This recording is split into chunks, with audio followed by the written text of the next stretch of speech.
Assalamualaikum. Selamat datang di Kisah Malam Kalian.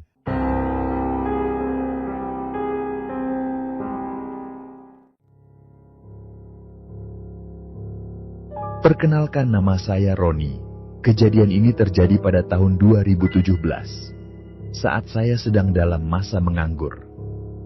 Beruntung, seorang saudara mengajak saya untuk bekerja di sebuah perusahaan bis, tempat ia bekerja sebagai montir.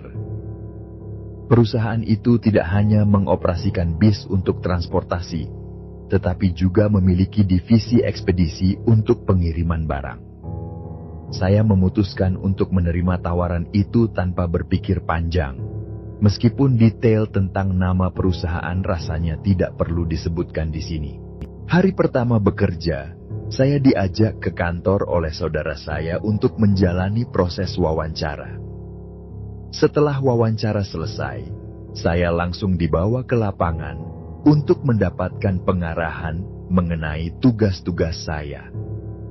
Saya diberitahu bahwa posisi saya adalah sebagai kenek, dengan tanggung jawab utama mencuci mobil, memeriksa air radiator, memeriksa oli, dan memastikan tekanan angin pada kendaraan. Setelah semua pengecekan selesai, barulah saya diizinkan beristirahat sembari menunggu proses pemuatan barang.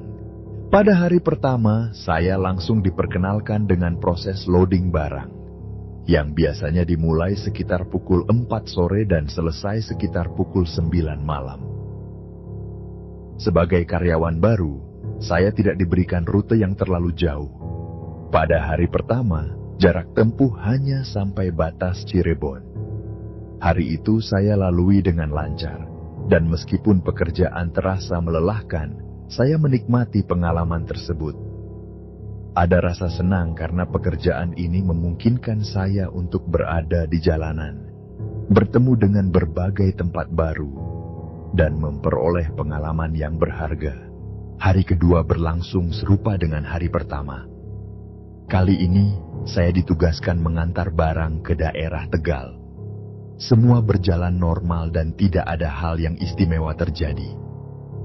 Saya kembali pulang dengan selamat bersama tim, dan pekerjaan terasa lebih nyaman karena mulai terbiasa dengan rutinitasnya. Namun, pengalaman pada hari ketiga benar-benar menjadi titik awal dari sesuatu yang tidak pernah saya duga. Pada hari ketiga, saya mendapatkan tugas untuk mengantar barang ke Kudus, Jawa Tengah. Perjalanan ini cukup jauh dibandingkan 2 hari sebelumnya, tetapi saya merasa siap karena ada sopir dan seorang kenek lain yang menemani saya. Kendaraan yang kami gunakan adalah bis Mercedes-Benz yang sudah dimodifikasi. Bagian dalam bis tidak lagi memiliki kursi penumpang, melainkan dipenuhi dengan barang-barang kiriman, seperti paket dus dan berbagai barang lainnya. Kami berangkat dari Cikopo sekitar pukul 10 malam. Dengan menggunakan tol yang panjang, perjalanan terasa lebih cepat. Kami melakukan beberapa pemberhentian untuk menurunkan dan mengambil barang di Cikopo, Brebes, Tegal, dan Batang. Hingga akhirnya tiba di Kudus sekitar pukul 8 pagi. Kantor cabang perusahaan di Kudus ini cukup besar, dengan fasilitas lengkap, termasuk sebuah bengkel untuk memperbaiki kendaraan yang mengalami kerusakan atau kecelakaan. Karena lokasi pool ini sangat luas, saya memutuskan untuk berjalan-jalan sejenak di sekitar area tersebut, sembari menunggu proses bongkar muat barang selesai. Saat itu, saya memperhatikan ada kamar mandi di sisi bengkel. Kamar mandi tersebut terlihat sederhana, tetapi cukup besar, dan terdiri dari 3 bilik yang pintunya tertutup rapat. Saya berpikir bahwa setelah selesai bekerja nanti, saya bisa menggunakan kamar mandi tersebut untuk membersihkan diri. Setelah proses bongkar barang selesai sekitar pukul 10 pagi, kami mendapatkan waktu untuk istirahat sambil menunggu barang-barang baru yang akan dimuat. Proses loading berikutnya dimulai sekitar pukul 3:30 sore dan berlangsung hingga pukul 6 sore. Saat itu, saya merasa tubuh sudah sangat penat dan penuh dengan kotoran akibat bekerja seharian. Saya pun memutuskan untuk mandi di kamar mandi yang telah saya lihat sebelumnya. Tanpa berpikir panjang, saya langsung menuju kamar mandi tersebut. Namun, ada sesuatu yang aneh. Ketiga bilik kamar mandi itu masih tertutup rapat, sama seperti pagi tadi. Dan saya mendengar suara air keran mengalir deras dari dalam. Selain itu, terdengar juga suara seperti orang sedang mandi, dengan bunyi air yang berjatuhan ke lantai. Saya berpikir mungkin ada orang yang sedang menggunakan kamar mandi tersebut. Jadi saya memutuskan untuk menunggu. Waktu terus berlalu, tetapi tidak ada tanda-tanda siapapun keluar dari kamar mandi tersebut. Saya mulai merasa penasaran karena suara air masih terdengar jelas, meskipun sudah lewat beberapa jam. Akhirnya, saya memberanikan diri untuk memeriksa. Saya mendorong pintu bilik pertama secara perlahan, tetapi tidak ada siapapun di dalamnya. Air keran mengalir deras, tetapi ruangan itu kosong. Saya melanjutkan ke bilik kedua, dan hasilnya sama. Tidak ada siapapun di sana. Saat saya membuka pintu bilik ketiga, perasaan aneh mulai merayap di tubuh saya. Air keran di dalamnya juga mengalir deras, tetapi ruangan itu kosong.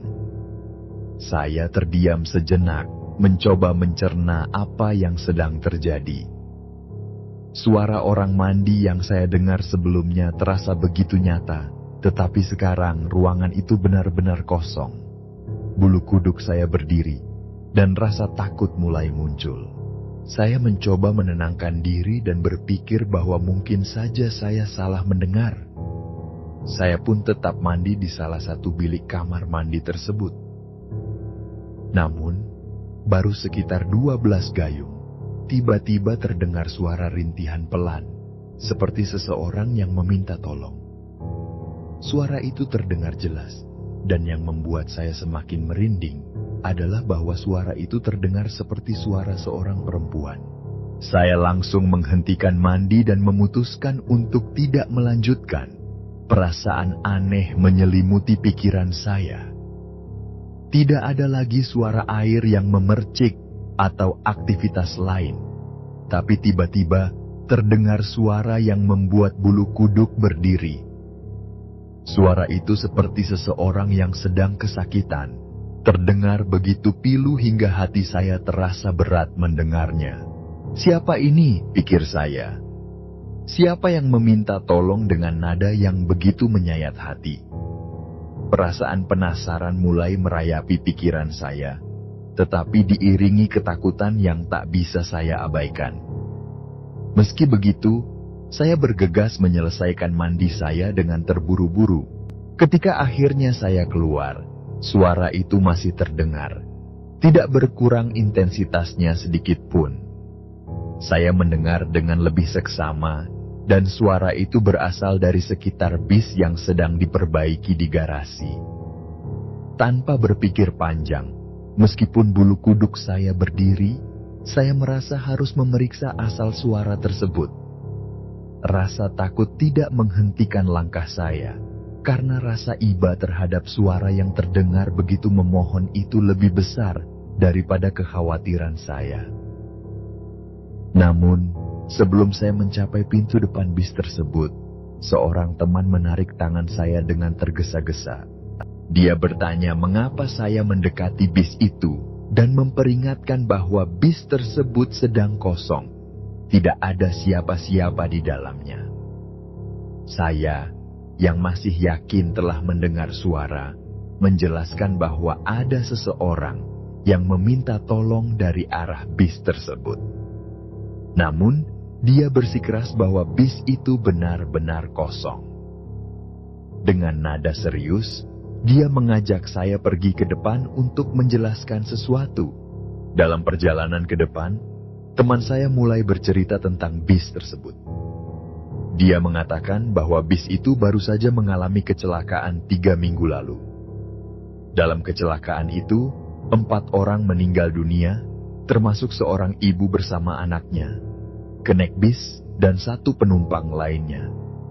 Sopir bis hanya mengalami cedera pada bagian lutut, tetapi kejadian itu meninggalkan trauma yang mendalam. Saya mendengarkan cerita itu dengan perasaan campur aduk antara ngeri dan iba. Saya akhirnya mengerti mengapa suara tadi terasa begitu mencekam. Setelah mendengar cerita itu, kami melanjutkan perjalanan. Sesampainya di depan, suasana sedikit mereda, dan saya mencoba mengalihkan pikiran. Namun, rasa lelah akhirnya membuat saya tertidur dalam perjalanan. Dalam tidur itu, saya bermimpi tentang seorang perempuan yang memohon pertolongan. Dia terlihat jelas di hadapan saya, dengan darah mengalir dari kepalanya, sementara anaknya berada di sebelahnya dengan wajah yang rusak parah. Suara perempuan itu berulang kali meminta saya untuk mendoakannya dan menyempurnakan urusannya. Saya terbangun dari mimpi dengan keringat dingin, masih bisa merasakan ketegangan dari apa yang baru saja saya alami. Ketika kami tiba di Batang untuk membongkar barang, saya mencoba menghilangkan rasa ngeri dari mimpi itu. Namun, bayangan perempuan dan anak kecil itu tetap menghantui pikiran saya.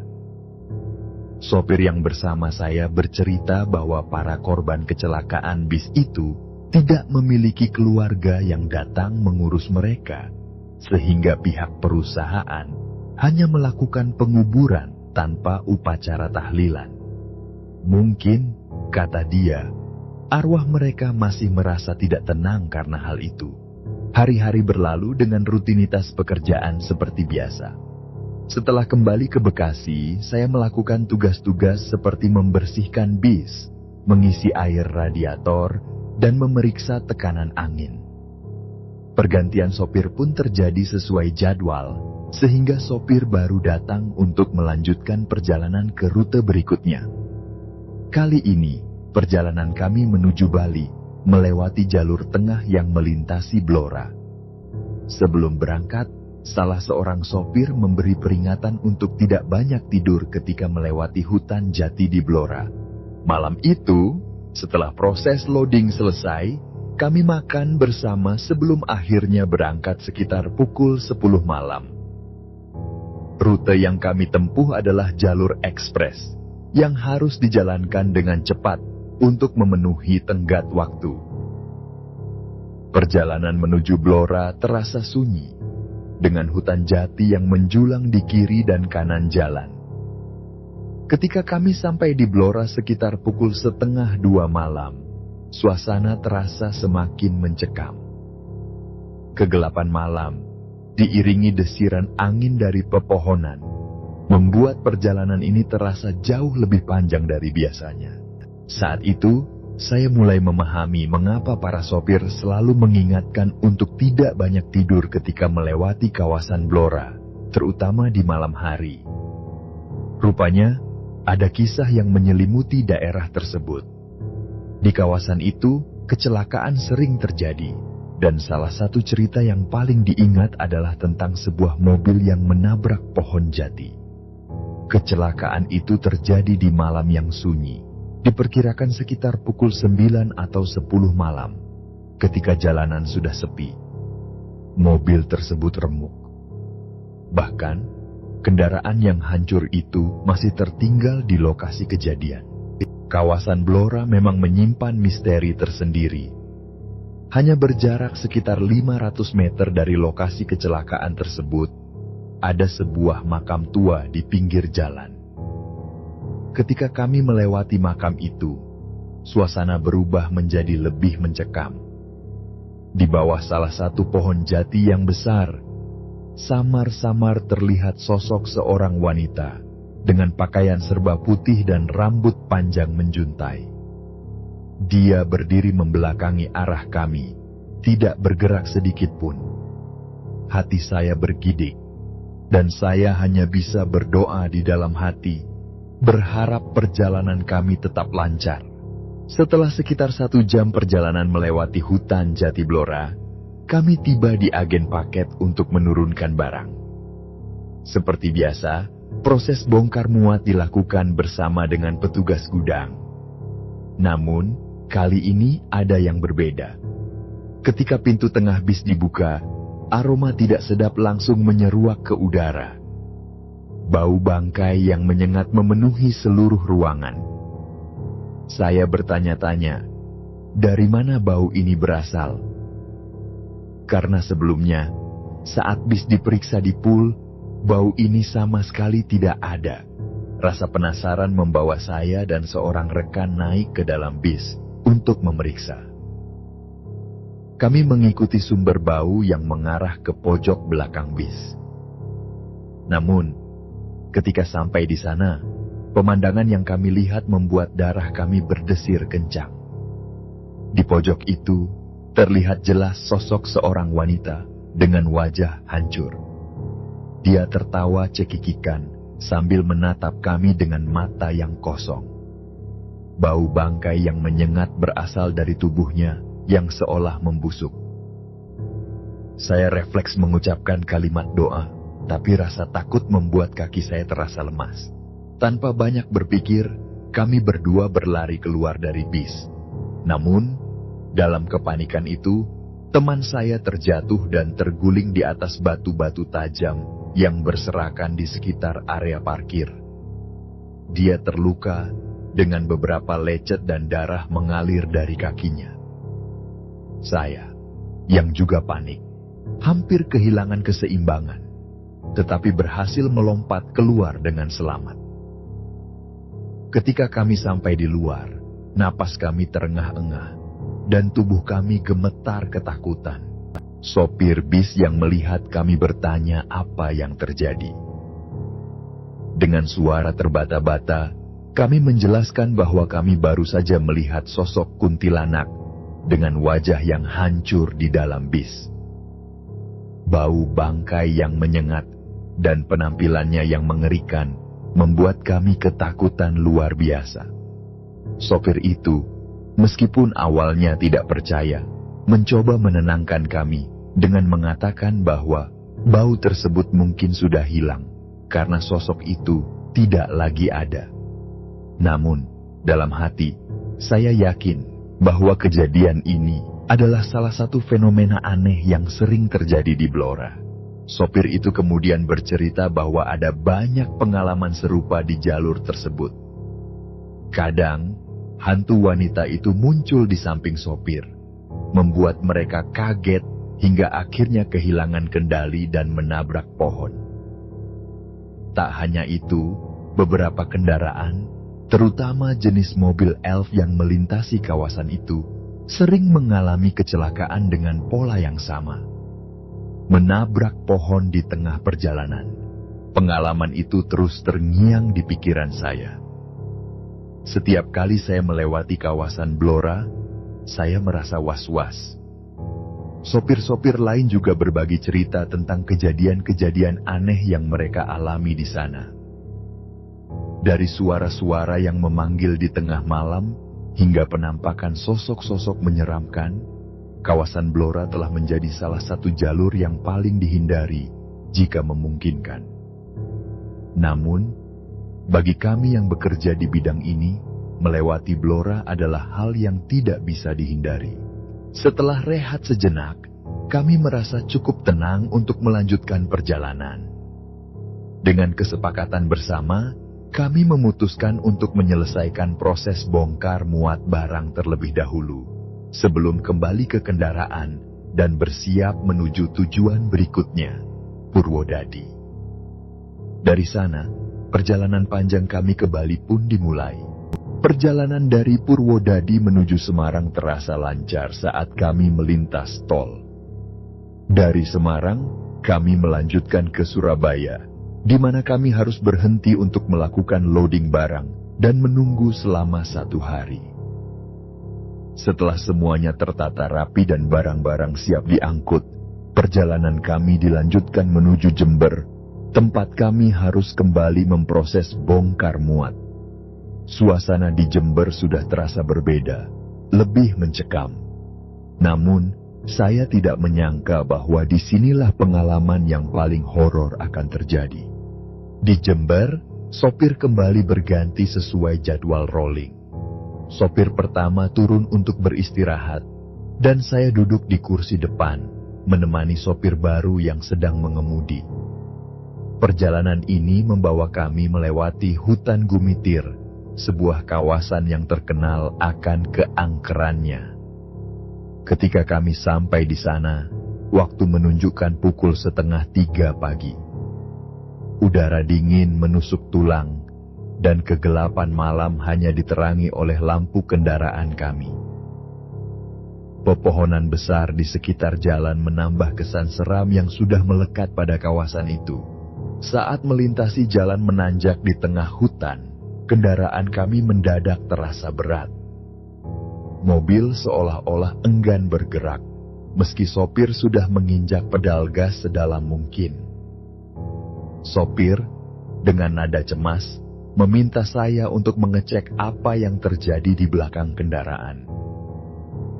Merasa situasi ini tidak biasa, saya segera membangunkan sopir lainnya yang sedang tidur untuk menemani saya memeriksa kondisi. Kami turun dari kendaraan, dan suasana hutan yang sunyi membuat setiap langkah terasa menegangkan. Pohon-pohon besar di sekitar jalan tampak seperti raksasa yang mengintimidasi. Ketika kami sampai di belakang mobil, barulah kami memahami masalahnya. Salah satu sisi jalan yang menanjak telah amblas, membuat ban kendaraan hampir tergelincir. Untungnya, akar pohon besar di dekat situ seolah menahan mobil agar tidak jatuh ke jurang. Muatan kendaraan kami yang berat membuat situasi semakin sulit. Sopir pertama tetap berada di depan untuk menjaga kendaraan tetap stabil, sementara saya dan sopir kedua berusaha mendorong mobil dari belakang. Namun, upaya kami tampak sia-sia. Mobil tetap tidak bergerak, dan tenaga kami mulai habis. Dalam keputusasaan, tiba-tiba muncul seorang pria tua dari arah kegelapan. Pria itu memakai sarung dan kupluk, tampak seperti penduduk desa yang terbiasa dengan udara dingin. Dengan suara tenang, dia mengucapkan salam, lalu bertanya apa yang sedang terjadi. Kami menjelaskan situasi kami dengan nada panik, berharap dia dapat membantu. Namun, bukannya langsung membantu, pria itu malah mengajak kami untuk berdoa terlebih dahulu. Meski sedikit ragu, kami mengikuti ajakannya. Dia memimpin doa dengan penuh kekhusyukan, sementara kami mengaminkan setiap kata yang dia ucapkan. Setelah selesai berdoa, pria itu berkata bahwa kami akan mendorong mobil bersama-sama. Ketika kami mulai mendorong, keajaiban pun terjadi. Mobil yang sebelumnya terasa berat seperti gunung, tiba-tiba menjadi sangat ringan, sehingga kami mampu mendorongnya dengan mudah. Dengan bantuan pria itu, mobil akhirnya berhasil keluar dari jebakan tanah ambles. Kami merasa sangat bersyukur dan berulang kali mengucapkan terima kasih. Saya ingin memberi pria itu sedikit uang sebagai bentuk terima kasih. Namun, ketika saya kembali ke tempat pria itu berdiri, dia sudah tidak ada. Saya mencari ke sekeliling, tetapi sosoknya menghilang begitu saja. Padahal, di kawasan hutan itu tidak ada rumah atau penduduk. Jalan di situ hanya berupa tikungan dan sedikit jalan lurus, sehingga seharusnya dia masih terlihat jika berjalan pergi. Namun, dia benar-benar lenyap tanpa jejak. Kabut tebal turun saat itu, membuat pencarian kami semakin sulit. Bahkan lampu tembak kendaraan tidak mampu menembus kabut pekat yang melingkupi kawasan hutan Gumitir. Saya berjalan menjauh dari mobil, menyusuri jalan yang sunyi di tengah kabut tebal. Langkah saya terasa berat, karena rasa penasaran bercampur ketidakpercayaan. Sekitar 100 meter sudah saya tempuh, namun sosok pria yang tadi membantu kami mendorong mobil tidak kunjung terlihat. Di hati saya terus bertanya-tanya, Kemana orang itu pergi? Jalan di sini lurus, tidak ada rumah, dan tidak ada tempat untuk bersembunyi. Rasa bingung semakin membebani pikiran, hingga akhirnya saya memutuskan untuk kembali ke mobil. Setibanya di depan, saya menceritakan kepada sopir bahwa pria itu sama sekali tidak terlihat. Sopir hanya mengangkat bahu dan menjawab dengan nada datar, bahwa mungkin pria itu memang sudah pergi entah kemana. Tapi di dalam hatinya, dia pun tidak bisa menjelaskan keanehan ini. Karena rasa penasaran yang belum terjawab, sopir lain mengajak saya untuk mencarinya lagi. Kami berdua berjalan bersama, menyisir jalan yang tadi kami lewati. Namun, meskipun kami sudah melangkah hingga 100 meter lebih, hasilnya tetap sama. Tidak ada tanda-tanda keberadaan pria itu. Ya sudahlah, kata salah satu sopir. Mungkin dia memang bukan orang biasa. Alhamdulillah, dia sudah membantu kita keluar dari masalah tadi. Kami pun kembali ke mobil dengan perasaan yang bercampur aduk. Namun, sebelum kami sempat melanjutkan perjalanan, kabut tebal yang sejak tadi menyelimuti jalan tiba-tiba menghilang, seolah tersapu angin dalam sekejap. Kelegaan itu tidak berlangsung lama, karena pemandangan di depan justru membuat kami terkejut. Sebuah mobil lain ternyata sudah berada di depan kami, berhadap-hadapan dengan jarak yang sangat dekat. Tidak lebih dari beberapa sentimeter memisahkan kendaraan kami dengan kendaraan yang datang dari arah berlawanan. Syukurlah, sopir mobil di depan juga menyadari situasi itu dan menghentikan kendaraannya. Jalur yang sempit dengan sisi kanan berupa jurang dan sisi kiri berupa tebing membuat kami harus sangat hati-hati. Dengan aba-aba saya, sopir kami perlahan memundurkan kendaraan beberapa meter, sementara mobil di depan juga bergeser sedikit demi sedikit. Setelah perjuangan yang penuh kehati-hatian, akhirnya kedua mobil bisa melewati satu sama lain dengan aman. Setelah kejadian itu, rasa lelah mulai merasuk tubuh saya. Sopir menyarankan saya untuk tidur jika merasa mengantuk. Tanpa berpikir panjang, saya pun merebahkan diri dan tertidur. Dalam tidur itu, mimpi yang aneh kembali menghampiri saya. Sosok pria tua yang membantu kami tadi muncul lagi dalam mimpi saya. Dia tersenyum lembut sambil berkata bahwa kami tidak perlu repot-repot ingin memberinya sesuatu. Dia mengingatkan saya untuk selalu mengutamakan ibadah dan berdoa, terutama saat berada dalam perjalanan atau menghadapi kesulitan. Jangan lupa, katanya, ajal dan maut bisa datang kapan saja, di mana saja, dan kepada siapa saja.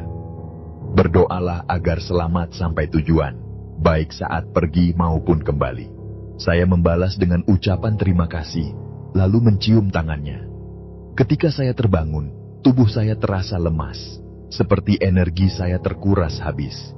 Meskipun begitu, saya merasa bahwa pesan dalam mimpi itu meninggalkan kesan mendalam di hati saya. Perjalanan kami berlanjut hingga tiba di Banyuwangi.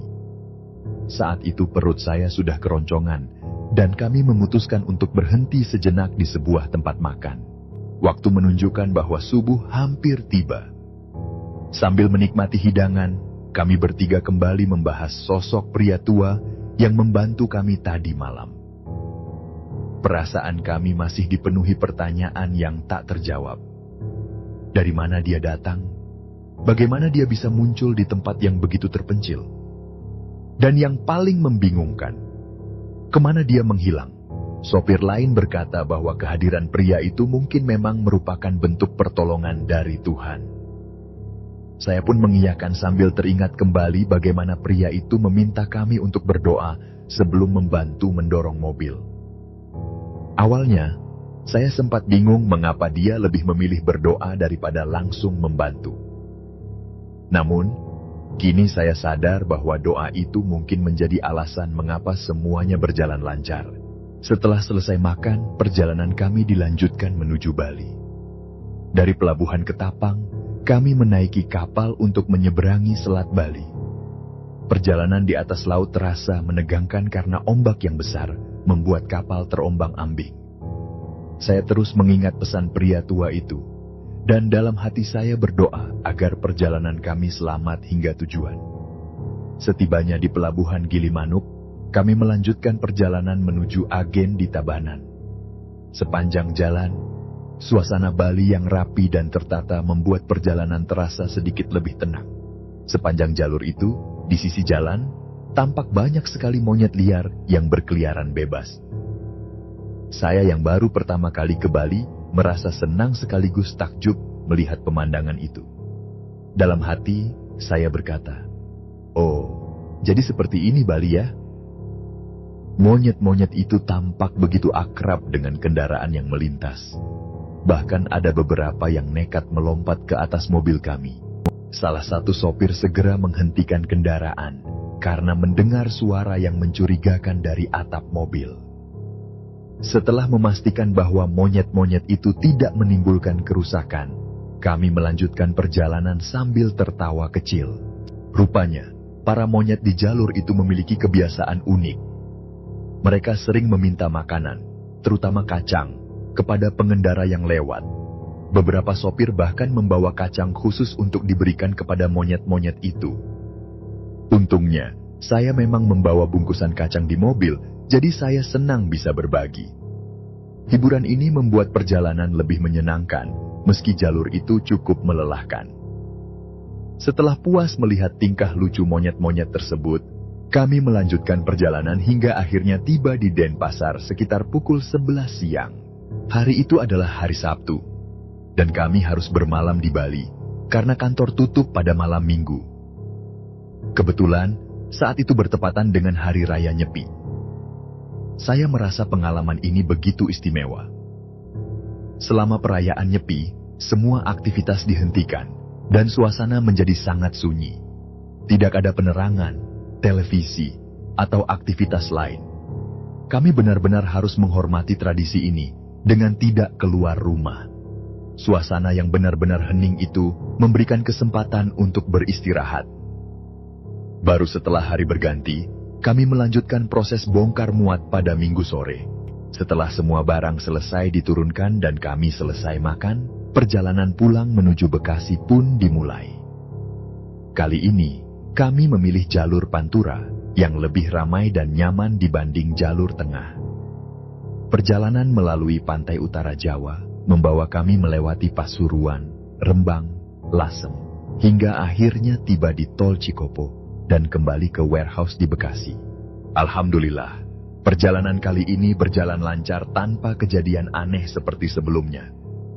Saya merasa bersyukur karena pesan dari pria tua di hutan Gumitir terus mengingatkan saya untuk selalu berdoa dan menjaga hubungan dengan Sang Pencipta. Setibanya di Bekasi, kami diberi waktu untuk beristirahat selama 3 hari sebelum menerima tugas berikutnya. Ketika panggilan kerja datang, saya diminta untuk mengantar paket ke Palembang. Rute ini lebih panjang dibanding sebelumnya, tetapi saya merasa siap. Dalam perjalanan ini, saya bertemu lagi dengan sopir senior, Pak Rudi, yang terkenal ramah dan berpengalaman. Dia menyambut saya dengan hangat, dan kami mulai loading barang pada sore hari.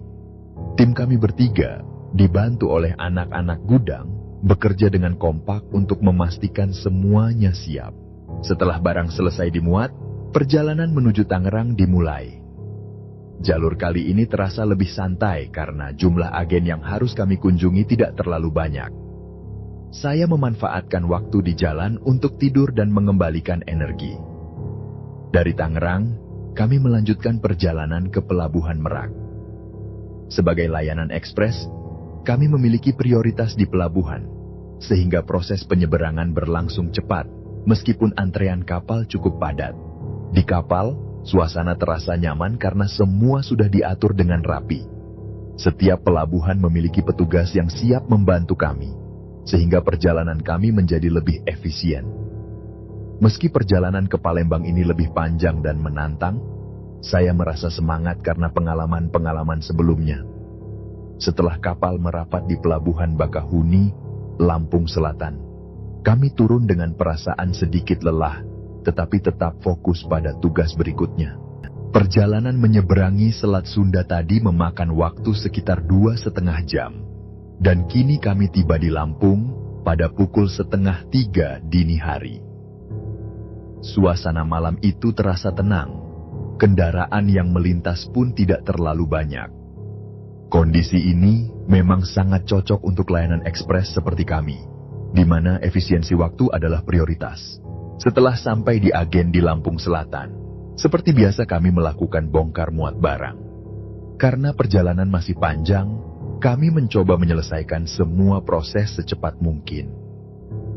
Di tengah aktivitas, saya merasa perut mulai tidak nyaman, mungkin akibat makan terlalu banyak sebelumnya. Dengan cepat, saya mencari kamar mandi yang berada di bagian belakang agen. Untuk mencapainya, saya harus melewati lorong panjang yang dipenuhi barang-barang seperti arsip dan dokumen. Suasana lorong yang sunyi, dengan pencahayaan yang minim, membuat tempat itu terasa sedikit menyeramkan. Setibanya di kamar mandi, saya segera masuk dan mulai buang hajat. Namun, belum lama saya di dalam, terdengar suara ketukan di pintu. Suara itu terdengar berulang-ulang, membuat saya sedikit terganggu. Saya mencoba bertanya siapa yang mengetuk, tetapi tidak ada jawaban. Saya kembali melanjutkan aktivitas, tetapi suara ketukan itu terdengar lagi, kali ini lebih keras. Perasaan penasaran mulai menggelayuti pikiran saya, dan dengan cepat saya menyelesaikan urusan di kamar mandi. Ketika saya membuka pintu untuk melihat siapa yang iseng, tidak ada siapapun di sana. Bulu kuduk saya langsung berdiri. Lorong itu kosong, tidak ada satupun orang yang terlihat. Dengan langkah terburu-buru, saya kembali ke depan, di mana ada 3 orang yang sedang berjaga malam. Saya langsung bertanya kepada mereka, apakah ada yang mencoba mengerjai saya dengan mengetuk pintu kamar mandi. Salah satu dari mereka, dengan nada serius, menjawab bahwa mereka bertiga tidak pernah meninggalkan tempat mereka. Mendengar itu, saya merasa semakin tidak nyaman. Salah seorang penjaga kemudian berkata bahwa hal seperti itu memang biasa terjadi di tempat tersebut, terutama kepada orang baru. Kamu masih mending cuma diketok pintu bank, katanya. Kadang-kadang ada yang disiram pasir dari atas. Atau, ada juga yang dengar suara gelas kopi berdenting, kayak ada orang yang lagi ngaduk kopi di belakang. Tapi pas dicek, nggak ada siapa-siapa. Cerita itu membuat saya merinding. Saya memutuskan untuk segera menyelesaikan tugas dan meninggalkan tempat itu secepat mungkin. Setelah selesai memuat barang, kami melanjutkan perjalanan. Sopir senior Pak Rudi mengambil alih kemudi. Dalam perjalanan, saya mencoba tidur untuk mengistirahatkan tubuh. Namun, tidur saya terasa tidak nyaman karena kendaraan terus bergoyang-goyang. Ketika akhirnya saya terbangun, saya mendapati mobil sedang melaju dengan kecepatan tinggi. Pak Rudi, dengan santai, menyetir sambil berbicara dengan sopir lain. Saya segera duduk dengan waspada dan meminta beliau untuk mengurangi kecepatan. Namun, Pak Rudi hanya menjawab dengan nada santai, mengatakan bahwa dia sudah terbiasa membawa mobil dengan kecepatan seperti itu.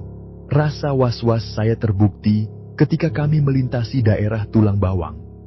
Tiba-tiba, salah satu ban mobil meledak dengan suara keras. Mobil yang melaju kencang mendadak oleng ke kanan, membuat seluruh penumpang terkejut. Namun, untungnya Pak Rudi, sopir senior kami, dengan sigap mengambil keputusan untuk mengarahkan mobil keluar jalur dan menghantamkan ke gundukan pasir di pinggir jalan. Pasir itu, meski tidak rata, menjadi penyelamat kami. Mobil berhenti perlahan setelah tertahan oleh pasir, menghindarkan kami dari potensi terguling di tengah beban muatan yang berat.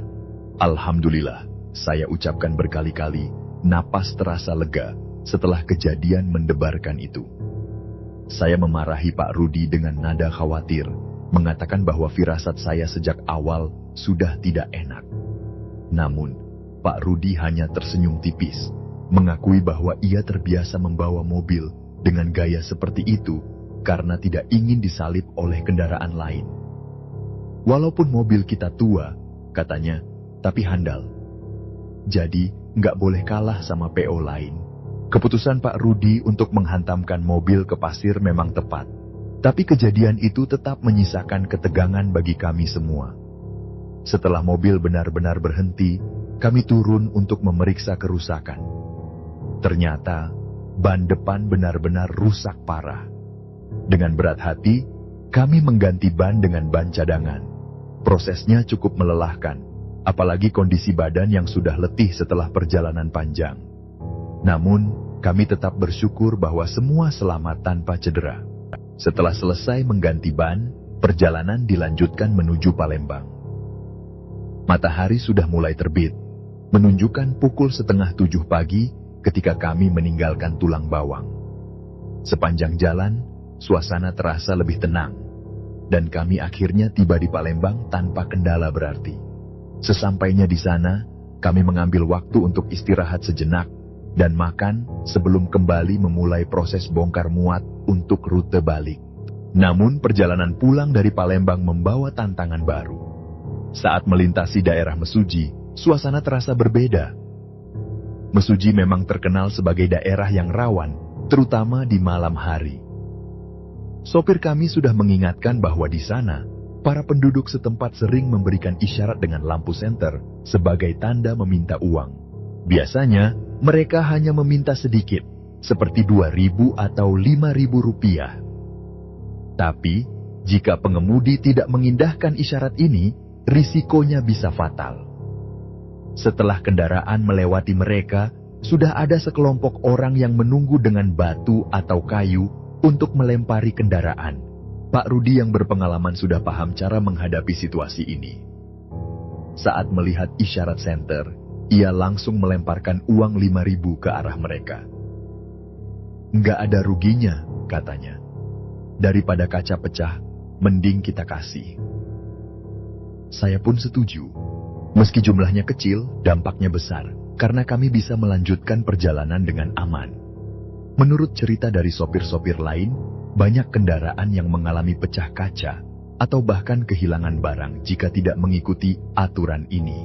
Setelah melewati daerah rawan itu, kami berhenti sejenak di sebuah warung untuk makan. Di sana, kami berbincang dengan penduduk setempat yang ramah. Saya yang memiliki logat Sumatera merasa lebih mudah berbaur. Mereka bercerita bahwa kehidupan di Mesuji memang sulit, dengan mayoritas penduduk bekerja sebagai petani singkong. Namun, ada juga beberapa keluarga sukses yang menetap di sana, terutama mereka yang berasal dari Bali dan mengelola bisnis hasil pertanian. Meski suasana saat makan terasa santai, saya tidak bisa mengabaikan cerita-cerita yang saya dengar tentang Mesuji. Sopir-sopir yang sering melewati daerah itu menganggap Mesuji sebagai salah satu jalur paling rawan. Jika tidak hati-hati, seseorang bisa kehilangan barang atau bahkan nyawa. Saya teringat cerita tentang kendaraan yang pecah kaca karena pengemudi mengabaikan isyarat lampu senter, atau tentang kelompok-kelompok yang menunggu di balik semak-semak untuk mengambil barang dari mobil yang melintas. Setelah cukup beristirahat, kami melanjutkan perjalanan kembali menuju Jakarta. Jalur Pantura menjadi pilihan kami karena lebih aman dibandingkan jalur tengah. Alhamdulillah, perjalanan dari Mesuji hingga ke Bekasi berjalan lancar tanpa kendala berarti. Sesampainya di warehouse, saya merasa lega sekaligus bersyukur telah melewati semua tantangan perjalanan ini dengan selamat. Setelah menyelesaikan perjalanan dari Mesuji dan kembali ke Bekasi, saya diberi waktu istirahat oleh kantor. "Kamu istirahat dulu ya," begitu pesan dari manajer saya. Kebetulan ada kenek baru yang akan menjalankan tugas untuk rute berikutnya. Sementara saya diberikan jeda sebelum kembali bekerja. Dalam waktu istirahat ini, saya mendapat kabar bahwa saya akan ditugaskan lagi untuk perjalanan ke Medan, salah satu rute yang cukup jauh dan menantang. Ketika panggilan kerja datang, saya langsung bersiap dan naik kereta menuju Pul. Sesampainya di sana, saya dikejutkan oleh kondisi mobil yang akan saya gunakan. Kaca depan mobil itu remuk, pecah berantakan. Kondisinya terlihat parah, dan saya langsung bertanya kepada kenek sebelumnya apa yang terjadi. Ternyata, kejadian itu berlangsung di Mesuji. Mereka tidak memberikan uang kepada penduduk yang memberi isyarat dengan lampu senter. Sopir yang bertugas waktu itu adalah sopir baru yang belum memahami aturan di jalur tersebut. Akibatnya, sekelompok orang melemparkan batu ke arah kendaraan, memecahkan kaca depannya. Kebetulan sopirnya orang Timur Bang, cerita Kenek. Dia belum pengalaman. Gak paham kalau itu kode minta uang. Mendengar itu, saya merasa sayang sekali dengan waktu yang terbuang. Kalau cuma lempar uang 2.000 atau 5.000, kan gak seberapa dibanding begini, gumam saya. Akibatnya, kami harus menunggu beberapa hari untuk mengganti kaca depan mobil. Kaca itu bukan ukuran biasa karena mobil ini adalah kendaraan buatan era 90-an, sebuah Mercedes-Benz dengan mesin depan yang tangguh. Suku cadangnya harus dipesan terlebih dahulu, sehingga memperlambat seluruh jadwal perjalanan. Saya melaporkan kondisi ini kepada kantor, dan mereka menginstruksikan saya untuk menunggu hingga perbaikan selesai. Padahal, semua sopir dan kenek sudah siap untuk keberangkatan berikutnya ke Bali. Namun, karena perbaikan kaca membutuhkan waktu sekitar 3 hari, rencana keberangkatan terpaksa ditunda. Dalam hati, saya hanya bisa bersabar dan menerima bahwa kejadian di jalan seperti ini adalah bagian dari risiko pekerjaan kami. Pengalaman ini menjadi pengingat bahwa di jalanan banyak hal yang terjadi di luar dugaan.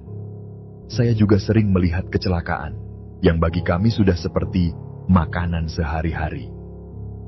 Hampir setiap pagi saat memulai perjalanan, ada saja kendaraan yang mengalami kecelakaan. Kadang hati ini terasa pilu, tapi juga menjadi pengingat betapa rapuhnya hidup di jalan raya. Saya teringat sebuah kejadian di masa lalu, ketika saya mengikuti sebuah bis dari perusahaan yang sama. Bis itu mengalami tabrakan hebat dengan truk tronton, kedua kendaraan besar itu bertabrakan langsung dari arah berlawanan. Saya berada di belakang bis tersebut, dan langsung menyaksikan momen mengerikan itu. Tanpa berpikir panjang, saya bersama sopir lain segera berlari untuk memberikan pertolongan. Astagfirullahaladzim, saya berulang kali mengucapkan doa sambil berharap tidak ada korban jiwa. Saat kami sampai di lokasi, kondisi bis sangat parah, remuk tak berbentuk di bagian depannya. Namun luar biasanya, sopir dan kenek bis hanya mengalami luka ringan, meski keduanya sempat terjepit. Tidak ada satupun penumpang yang mengalami cedera serius. Sebaliknya, kondisi sopir dan kenek truk tronton sangat mengenaskan. Keduanya meninggal di tempat. Tubuh mereka terjepit di dalam kabin truk yang hancur, dengan bagian kepala yang pecah akibat benturan keras. Saya hanya bisa menghela napas panjang, merasa ngeri melihat betapa rapuhnya hidup di jalan raya. Mungkin mereka tidak memakai sabuk pengaman, atau faktor lain yang menyebabkan nasib tragis tersebut. Pengalaman-pengalaman seperti ini selalu mengingatkan saya untuk lebih berhati-hati. Meskipun jalanan adalah bagian dari pekerjaan kami, risiko yang ada selalu nyata. Setiap perjalanan membawa pelajaran, baik dalam bentuk kesabaran, kehati-hatian, maupun kesadaran akan pentingnya menghargai hidup. Baiklah, sekian dulu kisah kami kali ini. Semoga dengan kisah ini dapat menghibur sahabat semua. Terima kasih untuk sahabat lama yang berkunjung kembali di channel kami. Dan salam kenal untuk sahabat yang baru mengetahui channel ini. Tidak lupa kami ucapkan, selamat tahun baru 2025. Semoga tahun ini membawa kebahagiaan, kesehatan, dan kesuksesan untuk kita semua. Bila mana sahabat kisah malam kalian punya satu kisah mistis, silakan kirim ke alamat email kami. Insya Allah, nanti akan kami ceritakan. Setiap cerita yang ditayangkan, nantinya akan diberikan apresiasi berupa souvenir yang menarik. Kami ucapkan terima kasih juga untuk sahabat yang telah menonton video ini, dan juga yang telah subscribe, like, dan komen. Dan untuk yang sudah mendukung channel ini, kami mengucapkan terima kasih banyak, dan semoga Allah membalas kebaikan sahabat semua. Akhirnya, saya memohon maaf kalau dalam menyampaikan kisah ini, terdapat kesalahan dalam berkata-kata dan pengucapan.